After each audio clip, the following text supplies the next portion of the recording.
వాక్యములో మనకున్న సబ్జెక్ట్ ఏంటంటే, ఏ విషయములో మనము క్రమముగా ఉండాలి. చెప్పండి, ఏ విషయములో మనము క్రమంగా ఉండాలి అంటే క్రమముగా దేవుని సన్నిధిలో నడుచుట. ఈరోజు అంశం క్రమముగా దేవుని యొక్క సన్నిధిలో నడుచుట. క్రమముగా అంటే అర్థం ఏంటి? అసలు నిద్రపోవడమా? చెప్పాలి. క్రమముగా ఉండుటంటే అర్థం ఏంటి? మీరందరూ క్రమంగా కూర్చున్నారా? క్రమంగా ఉన్నారా? క్రమంగా దేవుని మాటలు వింటున్నారా? క్రమంగా దేవుని యొక్క సన్నిధిలో అందరూ కూడా ఆశీర్వాదకరంగా ఉండాలనుకుంటే క్రమముగా దేవుని యొక్క వాక్యాన్ని వినటం మనకు ఆశీర్వాదకరం. బైబిల్లో తండ్రి అయినటువంటి దేవుడు తాను చేసినటువంటి సృష్టిని ఎలాగ చేశాడో తెలుసా? క్రమముగా చేసుకుంటూ వచ్చాడు. ఎలా చేశాడు? క్రమముగా చేసుకుంటూ. తండ్రి అయినటువంటి దేవుడు చెప్పు చేతల్లో నిలబడి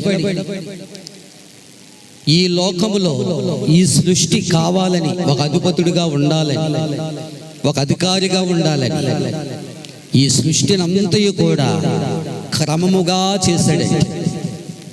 ఒక చోట ఒకటి పెట్టలేదు, ఒక చోట మరొకటి పెట్టలేదు. క్రమముగా వాటినన్నిటినీ కూడా చేసుకుంటూ మొదటి దినం, రెండవ దినం, మూడవ దినం, నాలుగవ దినం, ఈ విధంగా 6-7 దినాల వరకు కూడా ఆయన క్రమముగా సృష్టిని చేశాడు. ఆదాము అవ్వలను కూడా ఆయన క్రమముగా చేశాడని మనము ధ్యానం చేసుకోవచ్చు. దేవునికి స్తోత్రం, హల్లెలూయా. ఇక చూస్తే ఆది కాండములో ఉన్నటువంటి అబ్రహాము మనకి కనబడుతూ ఉన్నాడు. అబ్రహాముతో ప్రభు ఒక రోజున మాట్లాడాడు. ఇదిగో అబ్రహామా, నాకు బలిపీఠము నీవు కట్టాలి అన్నాడు. ఆ బలిపీఠాన్ని అబ్రహాము ఎలా కట్టాడో తెలుసా? కట్టెలు వరుసగా పేరుస్తాడు. ఆ వాక్యాన్ని చూద్దామా? ఆది కాండం తీయండి ఒకసారి. ఆది కాండము 22వ అధ్యాయం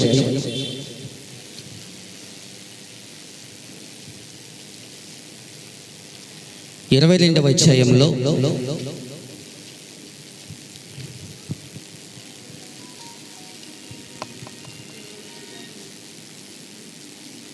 22వ అధ్యాయం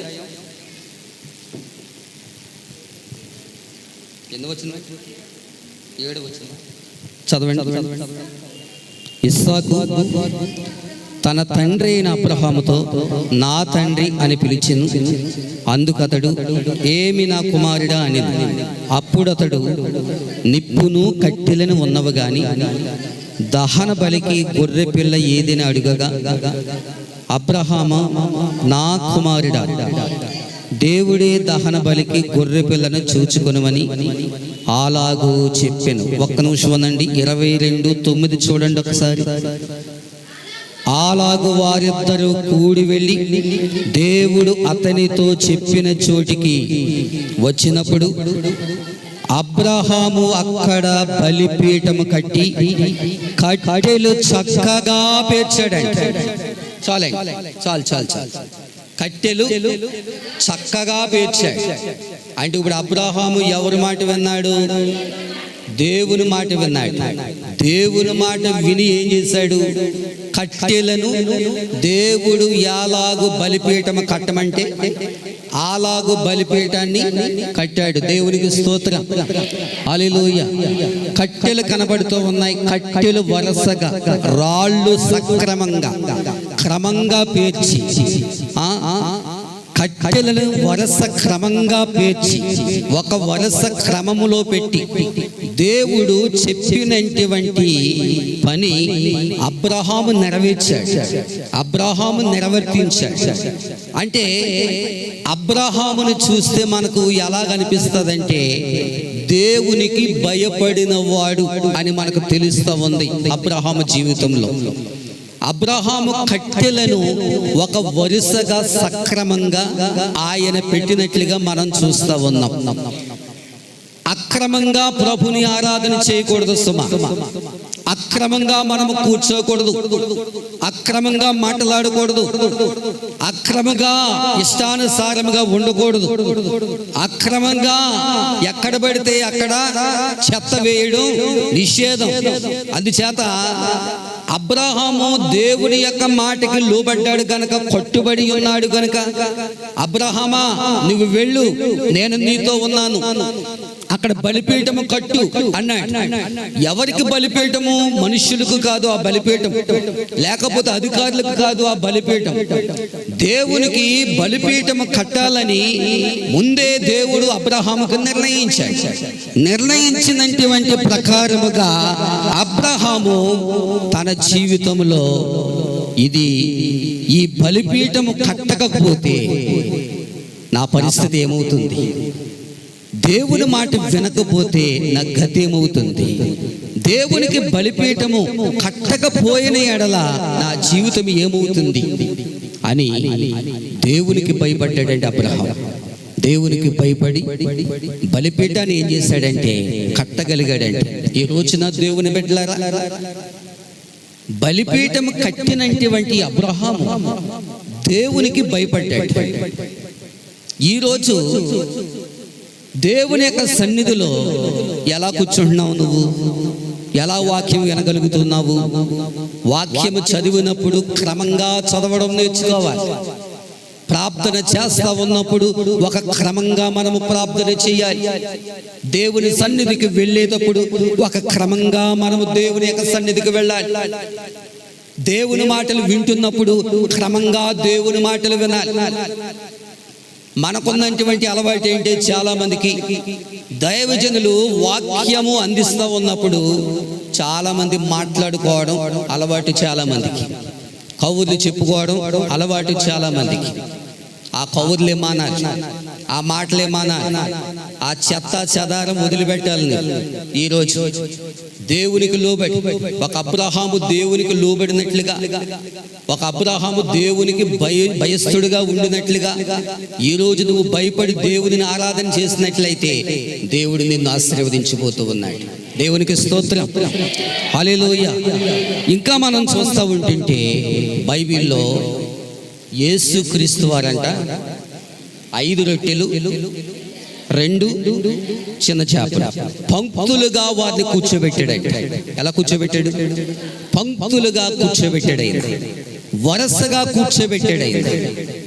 అందరూ కూడా చిన్న పిల్లలు మొదలుకొని యవ్వనస్తులు, యవ్వన బిడ్డలు, స్త్రీలు, పురుషులు, అనేక మంది, వేల కొలది ప్రజలు, వందలాది ప్రజలు ఆ స్థలంలో చక్కగా కూర్చోబెట్టాడు. చక్కగా కూర్చోబెట్టి వారికి చాలా ఆకలితో వారు ఉన్నారు కనుక ఆకలి తీర్చడం కొరకు ముందుకుండగానే దేవుని సన్నిధిలో పరమ తండ్రి ప్రార్థన చేసినట్లుగా ఆ గురుతులు మనకి ఈ రోజు కూడా మనకు గుర్తొస్తా ఉన్నాయి. దేవునికి స్తోత్రం, హల్లెలూయా. ఆయన ప్రార్థన చేసినటువంటి విధానం, ఇక్కడ వేల కొలది ప్రజలు ఉన్నారు, గుంపులుగా ఉన్నారు. వీళ్ళందరినీ కూడా ఒక చోట సక్రమంగా ఆయన కూర్చోబెట్టడం మనం చూస్తూ ఉన్నాం. దేవునికి స్తోత్రం. వరుస క్రమంగా ఆయన కూర్చోబెడతాడు. వరుస క్రమంగా కూర్చోబెట్టి ఆయన చేసే బోధ, ఆయన చెప్పే మాటల ద్వారా వందలాది మంది ప్రజలు, వేలాది మంది ప్రజలు టైం చూడకుండా, సమయాన్ని చూడకుండా దేవుని మాటలు వస్తుంది. పెట్టండి ఒకసారి. అక్కడ గమనించినట్లయితే వరుస క్రమంగా అక్కడ గమనిస్తూ ఉన్నాం మనం. యేసుక్రీస్తు వారు ఆయన ఎంత బోధ చేసినా, వరుసగా కూర్చోబెట్టిన ఆయన బోధ అయ్యే వరకునంట విశ్వాసులేంటి, జన సమూహం ఏంటి కదలకుండగా శిరస్థాయిగా అలాగే కూర్చొని ఉండేవారండి. దేవునికి స్తోత్రం, హల్లెలూయా. వరుస క్రమంగా ఆయన కూర్చోబెట్టడం విధానం మనం చూస్తా ఉన్నాం. వరుసలో ఆయన కూర్చోబెట్టడం, వరుసలో కూర్చోబెట్టి ఆహారమును ఇవ్వడం అనేది మనం చూస్తా ఉన్నాం. దేవుని బిడ్డలారా, ఈరోజు అక్రమంగా ఆరాధన చేస్తే అది ఎన్నడూ కూడా ఆశీర్వాదం మనకు రాదు. అక్రమంగా దేవుని యొక్క సన్నిధిలో కూర్చోకూడదు, అక్రమంగా దేవుని యొక్క సన్నిధిలో ఆరాధన చేయకూడదు సుమా. దేవుడు మనలను ఆశీర్వదిస్తా ఉన్నాడు. ఎందుకో తెలుసా? అక్రమంగా మనం ఆరాధన చేస్తే, అక్రమంగా మనం కూర్చుంటే, అక్రమంగా ఎక్కడ పడితే అక్కడ కూర్చోకూడదండి. మనం కొంతమంది ఏంటో తెలుసా, నా రిజర్వేషన్ అను, ఇక్కడ అన్ని విధాల సదుపాయాలు అండి, ఇక్కడ కూర్చోగలిగేదంటే వాటి స్థలము, చైర్లు అన్నీ కూడా బయటికి వెళ్ళి ఏం చేస్తారు? వాళ్ళు కూర్చున్న వాళ్ళు శ్రద్ధగా వాక్యం వింటారా? వినరు. కౌతు ఓ తమ్ముడు వీడియో తీసి నాకు పంపించాడు ఒకసారి. ఆ వీడియోలో వాళ్ళు ఏం మాట్లాడుకుంటున్నారు, ఇక్కడేం పరిశుద్ధాత్మ శక్తితోనేమో అయ్యగారేమో బోధ చేస్తుంటే అక్కడ ఇష్టం వచ్చినటువంటి మాటలు. ఏమన్నా పచ్చిరేల దుకాణం ఇది, లేకపోతే సంత మార్కెట్? అక్రమం కాకపోతే ఏంటిది? శ్రద్ధగా దేవుని మాట వినడానికి నేర్చుకోవాలి. శ్రద్ధతో దేవుని యొక్క వాక్యం నేర్చుకుంటే నీకు ఆశీర్వాదం. అలా కౌలు చెప్పుకునే బదులు ఎందుకు వచ్చిందంట? ప్రయాసపడి రావడం, ఇంటి దగ్గర ఉండి కూర్చుంటే కానీ మెతుకులు తినొచ్చు, కాసేపు పడుకోవచ్చు. ఎందుకు వచ్చిందండి ఈ ఆరాధన? ప్రయాసపడి అయ్యగారు మనల్ని రప్పించుకోవడం ఎందుకు, ఇక్కడ కూర్చోబెట్టడం ఎందుకు? సరదా వేసి కాదు, పని పాటలు లేకపోవడం కాదు. మనమందరము కూడా ఆ రాజ్యం దగ్గరికి వెళ్ళడం కొరకు. ఏ రాజ్యం? ఆ పరలోక రాజ్యం వెళ్ళడం కొరకు ఈ భక్తి, మనము ఎంత ప్రయాసపడి భక్తి చేస్తే అంత మనకు ఆశీర్వాదకరం. Praise the lord. దేవునికి స్తోత్రం. హల్లెలూయా. అంటే యేసుక్రీస్తు వారు చెప్పండి, యేసయ్యకి అక్కడ ఉన్నటువంటి జన సమూహము లోబడి దేవుని మాట విన్నారు. వాళ్ళు దేవుని మాట విని వరుస క్రమంగా వారిని కూర్చోబెట్టి, పంక్తులుగా వారిని కూర్చోబెట్టి ఆహారాన్ని ఆయన ఇస్తాడు. అందుచేత క్రమంగా ఉండాలి సుమా. ఇంతవరకు నేను చెప్పిందంతా ఉపద్ఘాతం, పాయింట్లోకి ఇంకా రాలేదు. అందుచేత అరగంట సమయం మాత్రమే నాకుంది. ఈ అరగంటలో కొన్ని మాటలు మనము జాగ్రత్తగా మనము విని దేవుని యొక్క దీవెనలు, ఆశీర్వాదాలు మనము పొందుకుంటూ ఉన్నాం. గమనించండి. నెంబర్ 1, మందిరానికి వచ్చుటలో క్రమంగా ఉండాలి. చెప్పండి. మందిరానికి వచ్చుటలో క్రమంగా ఉండాలి. ఇప్పుడు క్రమంగా ఉన్నారా మీరు? ఏం క్రమం? ఏ క్రమంగా ఉన్నారు? ఒక్కసారి ఆ చైర్లో కూర్చున్న వాళ్ళు మొఖాలను చూడండి సార్, ఎట్లా ఉన్నారు? జోలపాట ఏమంటారు దీన్ని? జోలపాట. Praise the Lord. అందరూ చప్పలు కొడదాం.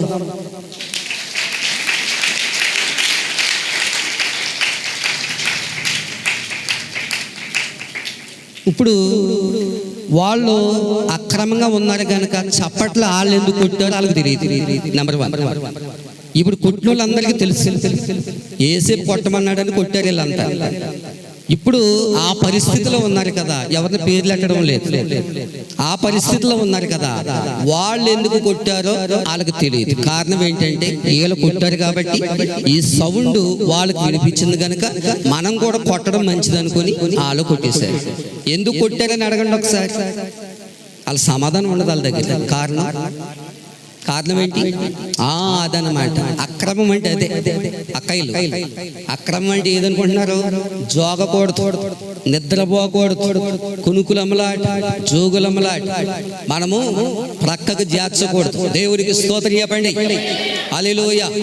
బాలకుల్లో ఉన్న తమ్ముళ్ళు, అన్నలు అందరు బాగున్నారా? బైబిల్ ఉన్నాయా? పైకెత్తండి. బైబిల్ ఉండి పైకెత్తండి. బైబిల్ తేకుండా ఎవరైనా ఉన్నారు అక్కడ? అందరు బైబిల్ తెచ్చిన వాళ్ళు పైకెత్తండి, బైబిల్తో సహా లేపండి.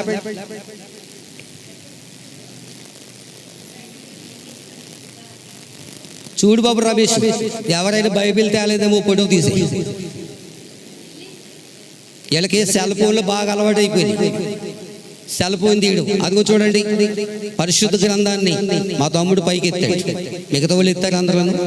థ్యాంక్ యూ, అందరికీ వందనాలు. దించేయండి. ఎందుకు చేతులు ఎత్తమన్నానో తెలుసా మీకు? మీలో కొంతమంది బైబిల్ తేకుండా సెల్ ఫోన్లు చూస్తున్నారు చాలా మంది.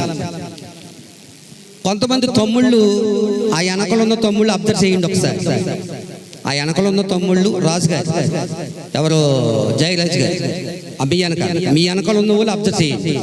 మీ వెనకలు ఉన్న వాళ్ళు అలా ఏం చేస్తున్నారంటే బైబిల్ చూసినట్టే చూసి బైబిల్లో సెల్ ఫోన్ ఎడుతున్నారు. ఏం చేస్తున్నారు? బైబిల్లో సెల్ ఫోన్. ఎంత అక్రమం చూడండి. అక్కల్లారా యేసు ప్రభు ఏమో క్రమంగా నేర్చుకోండిరా నాయన అన్నాడు, క్రమంగా బోధ వినండి రా అన్నాడు, క్రమంగా బ్రతకండి రా అన్నాడు. మనము చేసే జాబులు ఏంటంటే మనమే పరిశుద్ధులు మాకు బిల్డప్ ఇచ్చేసి ఇక్కడికి వచ్చేసి బైబిల్ తీసేసి ఆ బైబిల్లోనేమో ఈ మాయిదారు సెల్ ఫోన్. మనకు దరిద్రాన్ని తెచ్చి పెడతాం. మొదటి ఆయుధం ఏంటంటే అది బైబిల్ చదవమని. ద్వితీయోపదేశకాండం ఎక్కడుందో తెలియదు, ఆ సామెతల గ్రంథం ఎక్కడుందో తెలియదు, కీర్తన గ్రంథం ఎక్కడుందో కూడా అది తెలిసిపోతలే. ఇంక అత్తమాట అదే తీర్థమంటాం కదా, తెలిసిపోతలే. ఆ రూతు గ్రంథం ఎక్కడుందో తెలియదు. అక్రమంగా చేయకండి, క్రమంగా దేవుని సన్నిధిలో నడవడం నేర్చుకోండి, క్రమంగా వాక్యం చదవండి, క్రమంగా దేవుని సన్నిధిలో ఎదగడం అనేది పెరగడం అనేది మీరు నేర్చుకోండి. దేవునికి స్తోత్రం, హల్లెలూయా. ఇప్పుడు చెప్పండి, మొదటి పాయింట్ ఏంటి? మందిరానికి వచ్చుటలో క్రమంగా ఉండాలి. నెహెమ్యా గ్రంథం తీయండి, 10వ అధ్యాయం. అక్క నెహెమ్యా గ్రంథం 10వ అధ్యాయం.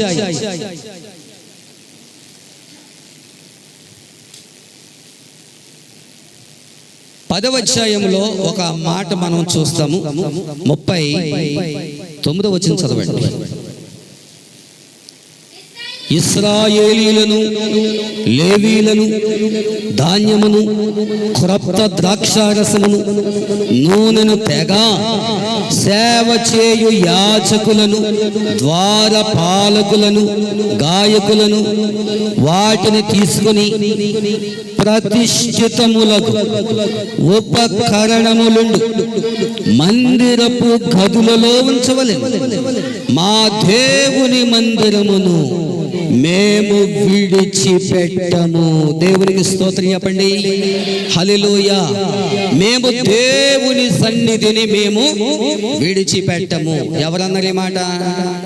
ఇశ్రాయేలీలు లేవీలు చెబుతున్నటువంటి మాట ఏంటంటే దేవునికి లోబడతాము, దేవునికి ఆశ్రయముగా మేము ఉంటాము, దేవుని సన్నిధిని విడిచిపెట్టకుండా, దేవుని మాట విడిచిపెట్టకుండా, దేవుని యొక్క ప్రణాళికను మేము విడిచిపెట్టకుండా మేమేం చేస్తామంట?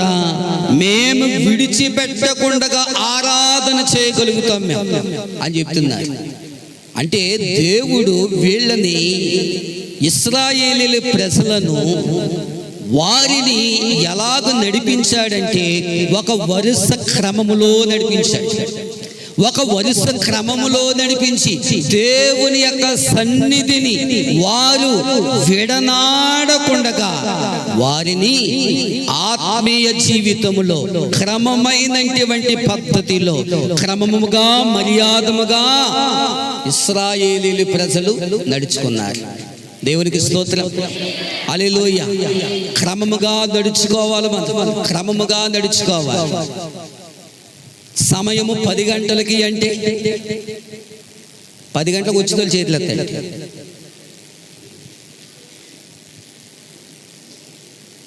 మైనస్ 10:30 10:30 1 2 3 4 5 6 7 8 ఓకే 11 గంటలకి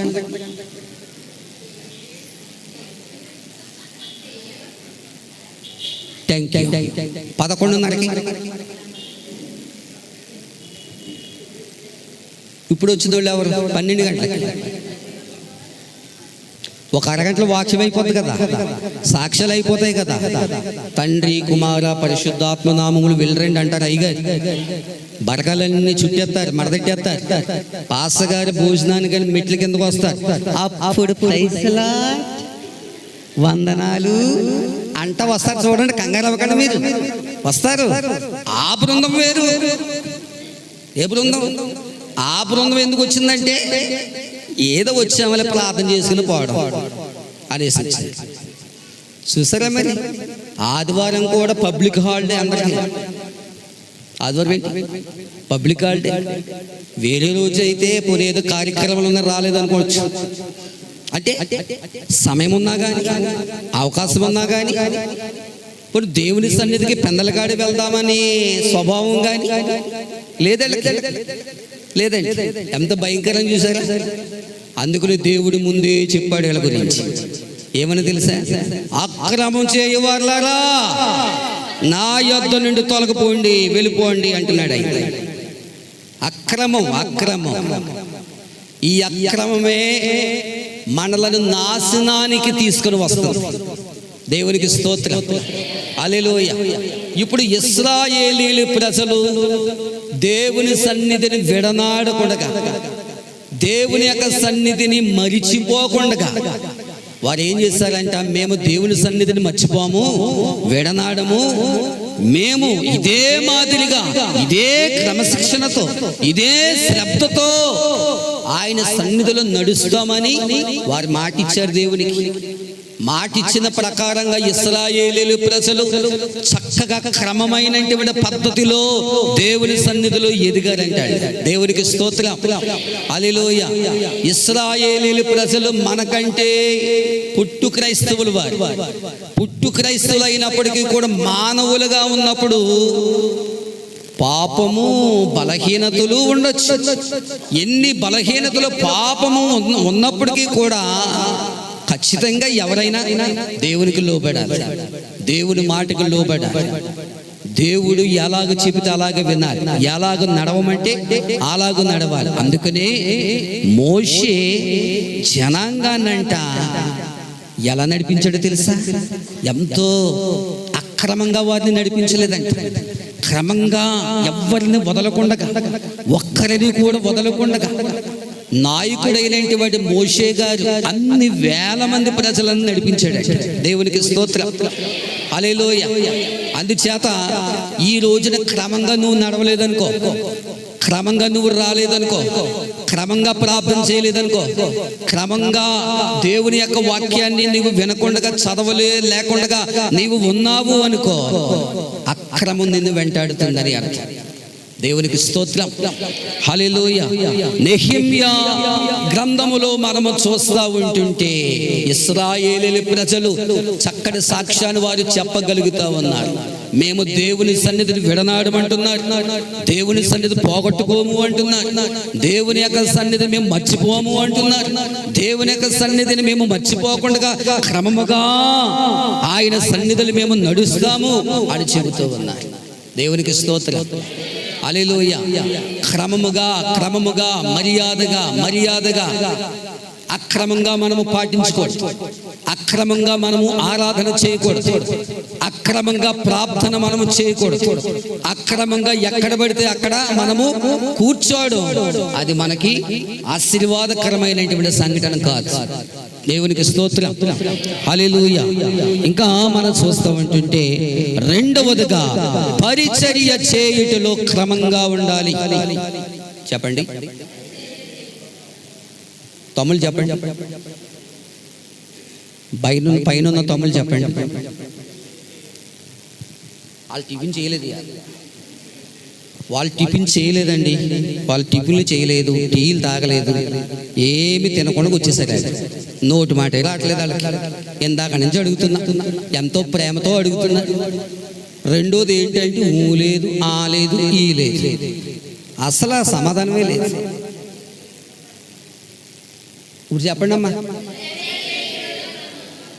మీరు ఆగండి, మీరు చెప్పండి.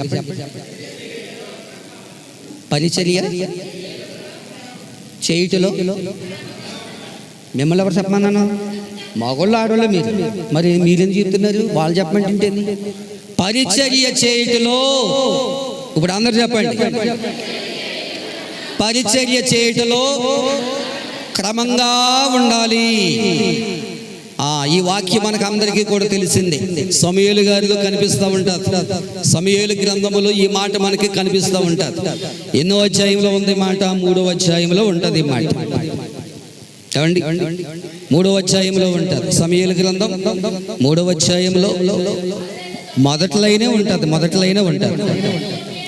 బాలుడైన సమూయేలు దేవుని ఎదుట యెహోవాకు చాలండి పరిచర్య చేయుచుండెను. ఎవరి ఎదుట? హలో, ఎవరి ఎదుట?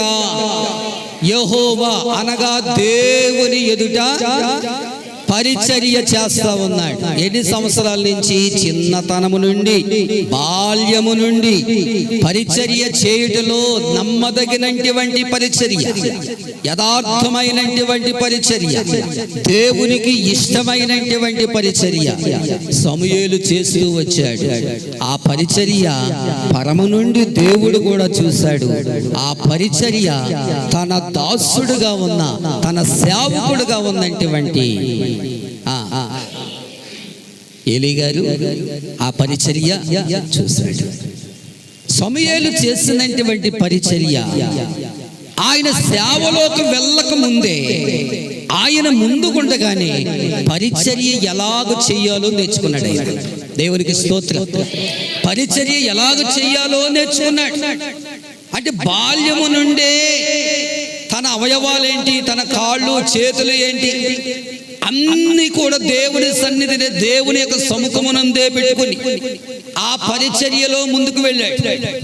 ఆ పరిచర్యలో గొప్ప విజయమును దేవుడు సమూయేలు గారికి ఇచ్చినట్లుగా మనం చూస్తా ఉన్నాం.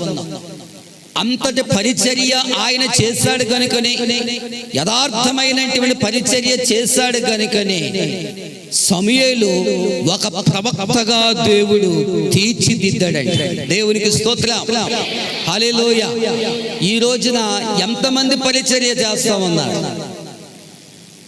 జనవరి 1కు మాత్రము తొమ్మ కింద పడిపోతారు కదా. ఇప్పుడు జనవరి 1కు మాత్రము నేను తోముతాను, నేను కడుగుతాను, నేను ఆరేసేస్తాను, ఉతికేస్తాను, ఆరేసేస్తానని కింద మీద పడిపోతారు. అందులో చేసిన వాళ్ళు కొద్దిమంది మాత్రమే. అంటే ప్రత్యేక కోటలు జరుగుతాయి కదా, అప్పుడు కూడా అదే పరిస్థితి. ప్రతి ఆదివారము మందిరం అయిపోయిన తర్వాత పరిచర్య చేసేవాళ్ళు ఎవరున్నారు? ఇక్కడ ఎవరున్నారు? ఆ చేసిన వాళ్ళే తప్ప కొత్త వాళ్ళు ఎవరు కూడా హాజరు అవ్వరు. వింటున్నారా? చూడండి, పరిచర్య చేస్తే దేవుడు మన పరిచర్యను ఆశీర్వదిస్తాడు. అంటే దానికి ముందు మనం ఏం చేయాలంటే దేవుని పని మనం చేయాలి. ఏం చేయాలి? దేవుని పని మనం చేయాలి. తృష్ణ అనేది మనకు ఉండాలండి. నేను దేవుని పని చేయాలని, నేను పరిచర్య చేయాలని, కేవలం బరకాలు మడతెట్టేసి శుభ్రంగా తుడిసేసి వెళ్ళిపోవడమే కాదు పరిచర్య. ఈ మందిరము నాది, ఈ మందిరము నాది, దీన్ని క్లీన్ చేయుట, దీన్ని శుభ్రపరచుట దేవుడు నాకు ఇచ్చిన ఆశీర్వాదం అనుకుని నువ్వు పరిచర్య మొదలు పెట్టావనుకో, ఆ పరిచర్యనే దేవుడు నిన్ను అభివృద్ధిలోకి తీసుకుని వస్తాడు. దేవునికి స్తోత్రం, హల్లెలూయా. ఆ పరిచర్య మీలో ఎంతమంది చేస్తున్నారు? కొంతమంది ఏదో కొంపను మునిగిపోతున్నా ఉన్నట్లు కానీ ఎక్కడ చెత్త అక్కడ పెట్టేసి బరకాలం మడతెట్టి గొప్పవాళ్ళు కూడా చూస్తున్నారు. మన ఇంట్లో అలాగే చేసుకుంటామా? మన ఇంట్లో అలాగా పరిచర్య అలాగే చేసుకుంటామా? మన ఇంట్లో శుద్ధి అలాగే చేసుకుంటామా? ఇది దేవుని మందిరం ఎవరిది? ఇది దేవుని మందిరం అనేది మనందరిది. మనందరికీ ఇందులో ఉందా లేదా? మాట్లాడరే. పరిచర్య చేయాలి మనం. ఎవరో ఒకరు చెప్తే మనం పరిచర్య చేయకూడదు. ఎవరో పాస్టర్ గారు ఏదో చెప్పారని మనం బలవంతంగా చీపురు పట్టుకెళ్ళి తుడిసేస్తే మనకు ఆశీర్వాదం లేదు. మన మనసులో రేగాలి, మన హృదయంలో రగలాలి. నేను పరిచర్య చేయాలి. సమూయేలుకి ఎవరైనా చెప్తే చేశాడు అనుకున్నారా? లేకపోతే సమూయేలు నువ్వు చెయ్యని తన దైవజనుడు వచ్చి చెప్తే చేశాడైనా? ఆయనకి మనసులో చిన్నప్పుడే తలంపు వచ్చింది, దేవుని యొక్క పరిచర్య నేను చెయ్యాలి, దేవుని పని నేను చెయ్యాలి, నమ్మదగిన వాడిగా నేను చేయాలి, విశ్వాసపూర్వకముగా నేను ఈ పరిచర్య చేయాలని అనుకున్నాడు. గుంటూరులో ఏసన్ గారు చర్చికి ఎంతమంది వెళ్ళి ఉంటారు మీలో నాకు తెలియదు. యేసన్న గారి చర్చిలోనంట టై పెట్టుకుని, బెల్ట్ పెట్టుకుని, తెల్ల ప్యాంట్, తెల్ల షర్ట్ వేసుకుని, చక్కగా రెడీ అయిపోయి, కళ్ళజోడు పెట్టుకుని, కార్లు వేసుకుని వచ్చి, ఆ కార్లు వేసుకొచ్చేసి పరిచర్య చేసేసి, శుద్ధి చేసేసి, ఇంకా ఏదైనా బ్యాలెన్స్ పని ఉందేమో అక్కడ ఉన్నటువంటి నాయకులకు చెప్పి వాళ్ళు ఇంటికి వెళ్ళిపోయి మరలా ప్రెస్ అయిపోయి వచ్చేసి ఆరాధన కూర్చుని పోలే. వాళ్ళు ఎవరో తెలుసా? పరిచర్య చేసిన వాళ్ళందరూ ఇంజనీర్లు. తెలుసా మీకు? ఇంజనీర్లు ఉన్నవాళ్ళు, ఆస్తిపాస్తులు కలిగిన వాళ్ళు. వాళ్ళకి మనకు తేడా ఏంటి? వాళ్ళకి మనకు తేడా ఏంటి? నేనెందుకు మడతెట్టాలి? నేనెందుకు తోడాలి? నేనెందుకు క్లీన్ చేయాలి? నేనే దొరికానా ఈయనకి, ఈ పాటగారికి? నేనే దొరికానని ఉన్నవాళ్ళు మనుషులు కాదా? నేనే దొరికానా అని ఫీల్ అవ్వకూడదు. ఈ పని నాది అని మనం ఏం చేయాలి? ఆ పరిచర్య చేయాలి. ఆ పరిచర్య ఎవరైతే ఉత్సాహముతో సంతోషముతో చేస్తారో దేవుడు వారిని ఆశీర్వదిస్తాడు. దేవునికి స్తోత్రం, హల్లెలూయా. ఒక సమూయేలును ఆశీర్వదించిన దేవుడు, ఒక సమూయేలును దీవెనలు ఇచ్చినటువంటి దేవుడు. నిన్ను ఆశీర్వదించాలంటే, నిన్ను దీవించాలంటే, నిన్ను ఆశీర్వాదకరముగా నడిపించబడాలంటే నువ్వు దేవుని పరిచర్య చేయాలి. మన పిల్లలకు నేర్పించాలి ఆ పరిచర్య. దేవునికి స్తోత్రం. మన పిల్లలకి ఏం చేయాలి? ఆ పరిచర్య నేర్పించాలి. అనేక మార్లు పాస్టర్ గారు తుడుచుకున్న దినాలు కూడా ఉన్నాయి ఇందులో. అర్థమైందా? అనేక రోజులు పిల్లలు తుడుచుకున్నటువంటి దినాలు కూడా ఉన్నాయి. సమయాన్ని మనము దుర్వినియోగం చేయకూడదు. సమయాన్ని మనము చాలా జాగ్రత్తగా చూసుకుంటూ క్రమముగా దేవునిలో నడుచుకునే అవకాశాన్ని దేవుడు మనకి ఇచ్చాడు. ఆ అవకాశాన్ని నువ్వు కాలుతో తన్నుకుంటున్నావా? ఆ అవకాశాన్ని పాడు చేసుకోకుండా ఇది నా క్షేమమని నువ్వు తల వంచి క్రమంగా నడుస్తున్నావా? ప్రభు మనతో మాట్లాడుతూ ఉన్నాడు. దేవునికి స్తోత్రం, హల్లెలూయా. 2 విషయాలు చెప్పినప్పటికీ మరొక విషయం చెప్తాను. 3వ విషయం ఏంటంటే ప్రార్థించుటలో క్రమంగా ఉండాలి. చెప్పండి, ప్రార్థించుటలో క్రమంగా ఉండాలి. సామెతల గ్రంథం కాదు సారీ, దానియేలు గ్రంథం తీయండి ఒకసారి.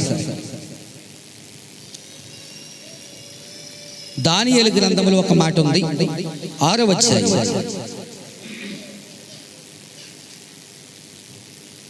6వ అధ్యాయంలో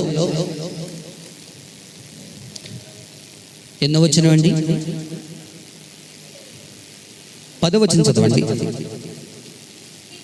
ఇట్టి శాసనము సంతకము చేయబడినని దానియేలు తెలుసుకొనినను అతడు తన ఇంటికి వెళ్ళి యథాప్రకారముగా అనుదినము 3 మోకాళ్ళుని తన ఇంటి పైగది కిటికీలు యెరూషలేము తట్టునకు తెరవబడి ఉండగా తన దేవునికి ప్రార్థన చేయుచు ఆయనను స్తుతించుచు వచ్చెను.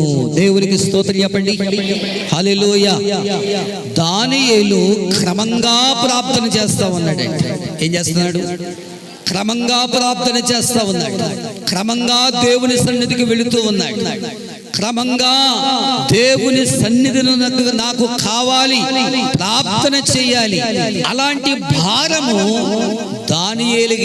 దానియేలు గారి మీద పడ్డారు. దానియేలు గారి మౌనంగా లేడు. ఆయన లేకపోతే స్పాంజి పరుపుతో ఆయన పండుకోలేదండి. ఆయన ఏం చేశాడో తెలుసా? క్రమంగా నేను దేవుని సన్నిధిలో ప్రార్థన చేయాలనుకున్నాడు. క్రమంగా దేవుని యొక్క సన్నిధిలో ఎదగాలనుకున్నాడు. ఉదాహరణ, ఒక మొక్క ఉందండి. ఒక మొక్క నీళ్లు వేసినంత మాత్రాన పైకి ఎదిగిపోతుందా? కొంచెం కొంచెం చిగురుచ్చి పైకి వస్తుందా? చెప్పాలి. క్రమంగా ఎదుగుతుంది మొక్క. క్రమంగా ఎదుగుతుంది. అది కొబ్బరి మొక్క అయినా కానివ్వండి, ఆ ఏ మొక్క అయినా కానివ్వండి, అది నాటబడినప్పుడు మనం నీరు పోస్తాం. నీరు పోసినప్పుడు అది చిగురు వస్తుందా లేదని మనం చూస్తాం. అది 3 దినాలకో లేకపోతే కొన్ని దినాలకో ఆ చిగురు అనేది తప్పనిసరిగా వస్తుంది.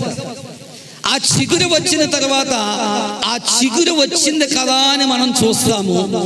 కొంచెము ఆ ఆకు పెద్దదిగా ఉండి ఆ చిగురు వచ్చి కొంచెం ఆ మొక్క పైకి ఎదుగుతూ క్రమంగా ఎదుగుతూ ఉంటారు. ఎదుగుతూ వచ్చిన తర్వాత మొక్క పెద్దదైనప్పుడు ఫలాలను ఇస్తుంది. ఎందుకు? క్రమంగా ఆ మొక్క పెరిగినందుకు ఫలాలను ఇస్తారు.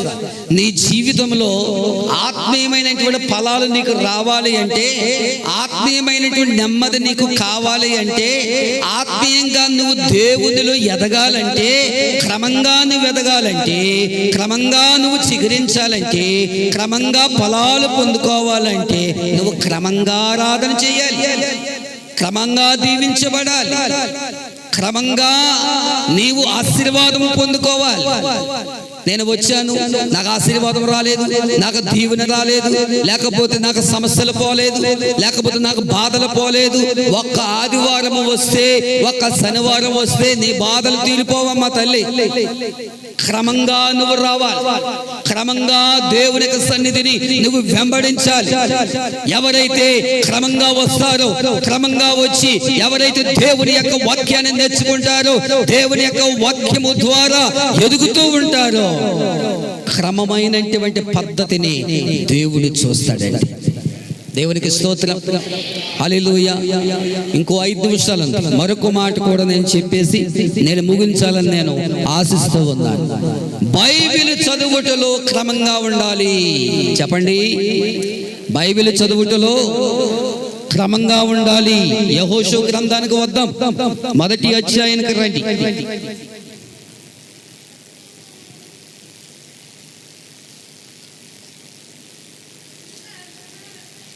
యెహోషువ గ్రంథం 1వ అధ్యాయం, 1వ అధ్యాయంలో 8వ వచనం చదువుదాం. ఈ ధర్మశాస్త్ర గ్రంథమును నీవు బోధింపగా తప్పిపోకూడదు. దానిలో వ్రాయబడిన వాటన్నిటినీ ప్రకారము చేయుటకు నీవు జాగ్రత్త పడినట్లు దివారాత్రము దానిని ధ్యానించిన యెడల నీ మార్గమును వర్ధిల్ల చేసుకుని చక్కగా ప్రవర్తించదవు. హల్లెలూయా, స్తోత్రాలు చెల్లించండి. నిద్ర వస్తుందా? జాకండి, 5 నిమిషాల టైం ఉంది, ముగిస్తా. ఇప్పుడు యెహోషువ గ్రంథములో మనం చదువుకున్నాం. యెహోషువ గ్రంథములో చదువుకున్నటువంటి ఈ మాటలు తండ్రి అయినటువంటి దేవుడు జ్ఞాపకం చేస్తా ఉన్నాడు. అప్పటికి ప్రవక్త అయినటువంటి మోషే గారు పరిచర్య చేశాడు, అనేక మందిని నడిపించాడు, అనేక మందిని ఉన్నతమైనటువంటి స్థాయికి తీసుకుని వచ్చాడు. వృద్ధాప్యం వచ్చింది ఆయనకి, దేవుని సన్నిధికి ఎత్తబడిపోయాడు. ఇక యెహోషువ గారు కనిపిస్తా ఉన్నారు. యెహోషువకి చెప్పినటువంటి మాట ఏంటో తెలుసా? ఇదిగో మోషే లేడని, మోషే దేవుని సన్నిధికి వెళ్ళి ఉన్నాడని నువ్వు కంగారు పడకు, నువ్వు భయపడకు, నువ్వు బాధపడకు. నీతో నేనున్నాను, నిన్ను నడిపించేవాడని నేనే, క్రమంగా నడిపించేవాడని నేనే.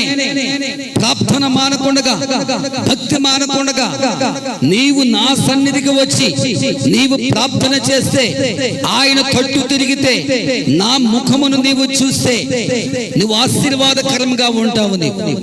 నీలో ఉన్నటువంటి బాధ, నీలో ఉన్నటువంటి దుఃఖము ఎందుకు కలిగింది? ఆయనకు దుఃఖము ఎందుకు? ఆయన ఆవేదన ఎందుకు కలిగింది?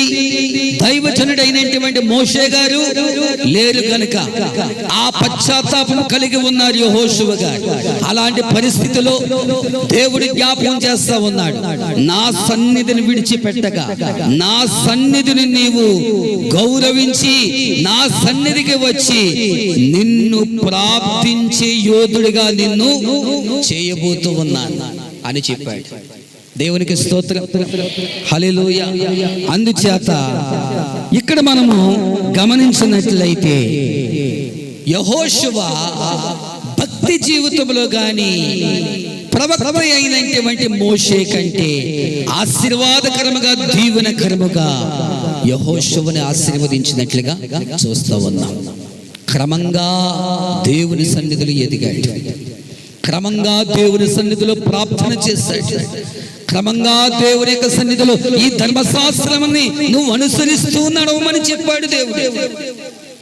ఆ దేవుడు అప్పగించినటువంటి ధర్మశాస్త్రాన్ని ఆశీర్వాదకరముగా మానకుండగా, విడవకుండగా, ఆ వాక్యాన్ని మరిచిపోకుండగా ప్రతిరోజు కూడా తన సన్నిధిని విడనాడకుండగా యెహోషువ క్రమంగా దేవుని యొక్క సన్నిధిలో నడిచాడు. దేవునికి స్తోత్రం, హల్లెలూయా. చివరిగా మరొక మాట చెప్పేసి నేను ముగించాలని నేను తలస్తూ ఉన్నాను. అభివృద్ధి చెందుటలో క్రమంగా ఉండాలి. ఏంటో చెప్పండి, అభివృద్ధి చెందుటలో క్రమంగా ఉండాలి. చూడండి, 2వ సమూయేలు గ్రంథం తీయండి ఒకసారి, 7వ అధ్యాయంలో ఒక మాట. 2వ సమూయేలు గ్రంథము 7వ అధ్యాయంలో 7వ అధ్యాయం 18వ వచనం చూడండి. దావీదు రాజు లోపల ప్రవేశించి యెహోవా సన్నిధిని కూర్చుండి ఈలాగున మనవి చేసిన, నా ప్రభువా యెహోవా, ఇంతగా నీవు నన్ను హెచ్చించుటకు నేనెంతటి వాడను, నా కుటుంబము ఏపాటిది? చేతుల పైకెత్తి స్తోత్రాలు చెల్లించండి, హల్లెలూయా.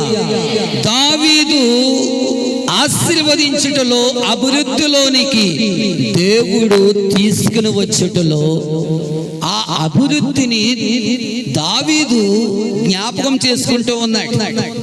ఏమని జ్ఞాపకం చేసుకుంటూ ఉన్నాడు? ఎంతగా నన్ను హెచ్చించావు, ఎంతగా నన్ను నడిపించావు, నేనెంతటోడును నాయనా, నేను ఎంతటి వాడును నాయనా, నా కుటుంబం యాపాటిది నాయనా అని దావీదు చెబుతూ ఉన్నాడు. ఈ మాటలు ఎలా చెప్తున్నాడో తెలుసా? చాలా తగ్గింపుతో చెబుతూ ఉన్నాడు, తగ్గింపుతో, వేదనతో దేవునితో మాట్లాడుతూ ఉన్నాడు దావీదు. దేవునికి స్తోత్రం, హల్లెలూయా.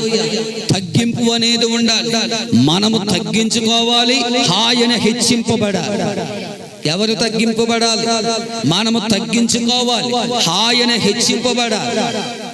ఆయన హెచ్చింపబడాలి, మనము తగ్గించుకోవాలి. అంటే ఒక దావీదు వలె నీవు తగ్గింపుతో నీవు ప్రార్థన చేస్తే, నువ్వు ఆరాధన చేస్తే, నువ్వు క్రమంగా నడిస్తే, క్రమంగా వాక్యాన్ని నేర్చుకుంటే నీ జీవితంలో దేవుడు మంచి కార్యాన్ని ఆయన చేయబోతూ ఉన్నాడు.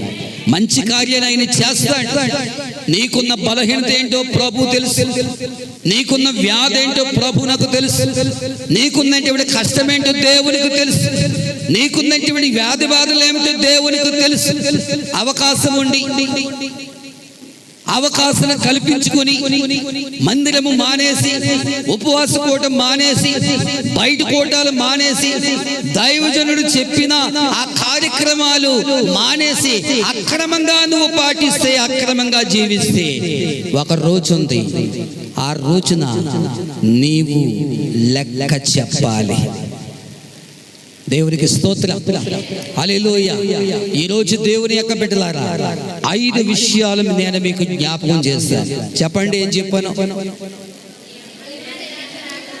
నెంబర్ 1, ఆ దేవుని యొక్క సన్నిధిలో నడుచుటలో క్రమంగా ఉండాలి. నెంబర్ 2, పరిచర్య చేయుటలో క్రమంగా ఉండాలి. ప్రార్థన చేయటంలో క్రమంగా ఉండాలి అమ్మా. బైబిల్ చదువుటలో క్రమంగా ఉండాలి. ఏంటండి?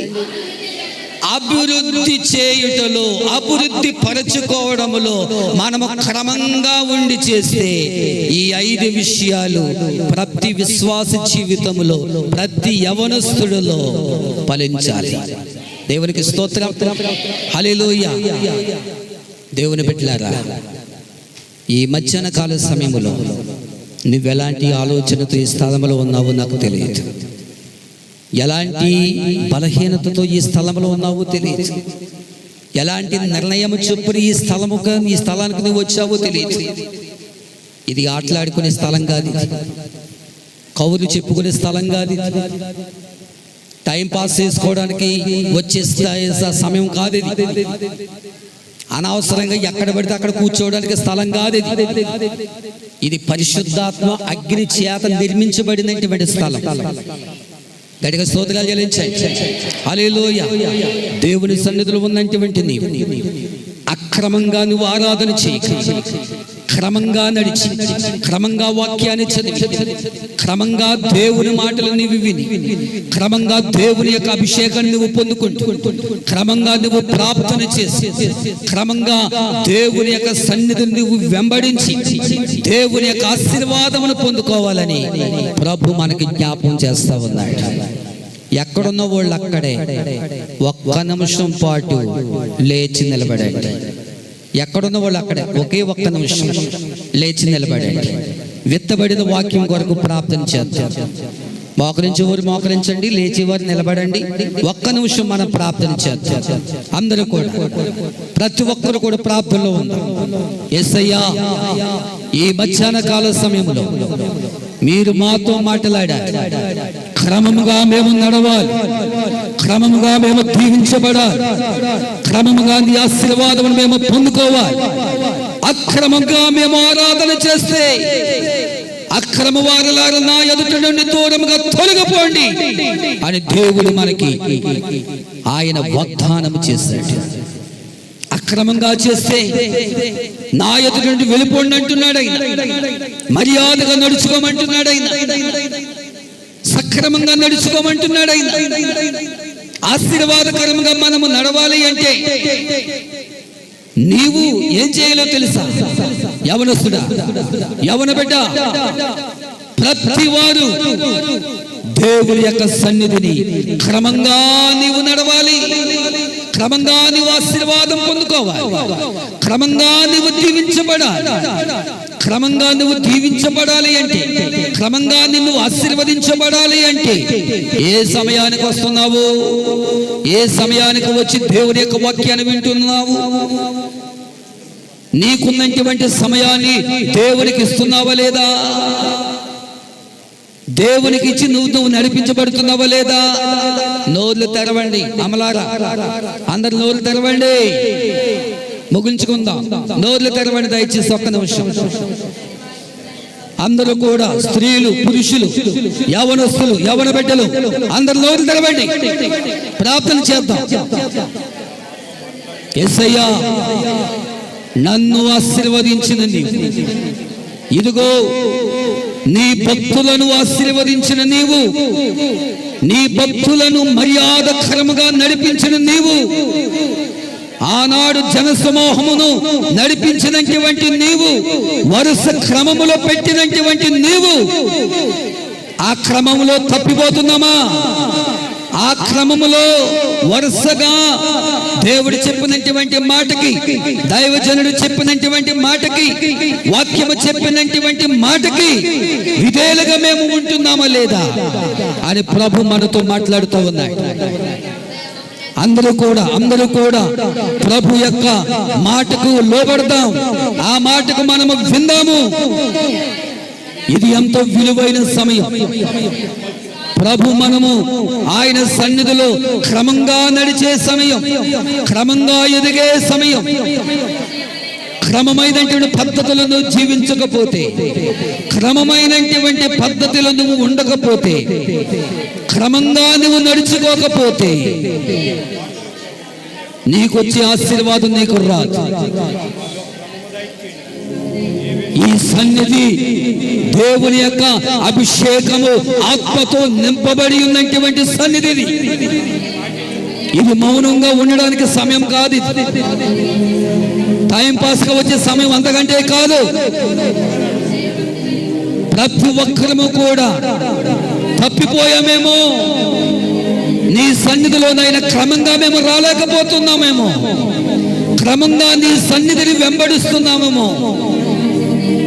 నాయనా, నాలో పొరపాట్లు ఏదైనా ఉంటే గాక నాలో ఉన్న పొరపాట్లన్నీ కూడా తొలగించి క్రమంగా దేవుని సన్నిధికి వెళ్ళాలని, క్రమంగా దేవుని యొక్క సన్నిధిలో ఆరాధన చేయాలని, క్రమంగా దేవుని యొక్క సన్నిధిలో వాక్యము వినాలని, వాక్యము నేర్చుకోవాలని నీకుందా తపన? ఈరోజు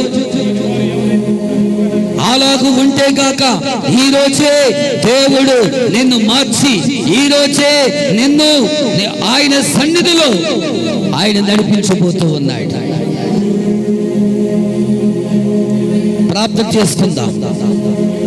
పరమ తండ్రి, స్తోత్రాలు చెల్లిస్తూ ఉన్నాము నాయన.